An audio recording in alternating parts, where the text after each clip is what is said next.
আসসালামু আলাইকুম। আমার এই ভিডিওটি যে যেখান থেকে দেখতেছেন সকলকে আন্তরিক শুভেচ্ছা ও অভিনন্দন।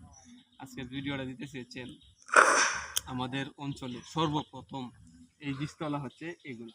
এটা হচ্ছে B49 49 রাত। এটা আগাম চাষের জন্য ওনারা এটা বীজতলা করছেন।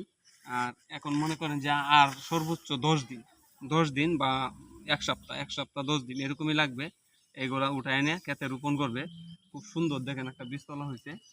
দেখেন আপনাদের এলাকায় এরকম বীজতলা এখনো করছে কিনা জানি না, তবে আমাদের এলাকায় এই একজন কৃষকেই ওনারা এটা করছেন, সর্বপ্রথম করছেন। আমরা এখনো বীজতলা করি নাই। কেউ কেউ মাত্র বীজতলা করছে, বীজ পালাইছে, বপন করছে, আবার কেউ কেউ এখনো বীজতলা করেনি। আর ওনাদেরটা কিন্তু একবারে তৈরি হয়ে গেছে খেতে রোপণ করার মতো। দেখেন কি সুন্দর হয়েছে।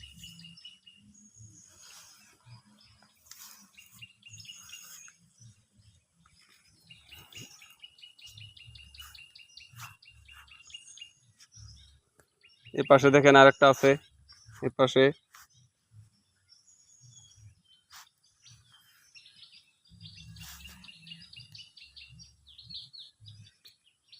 অনেক সুন্দর একটা জায়গা।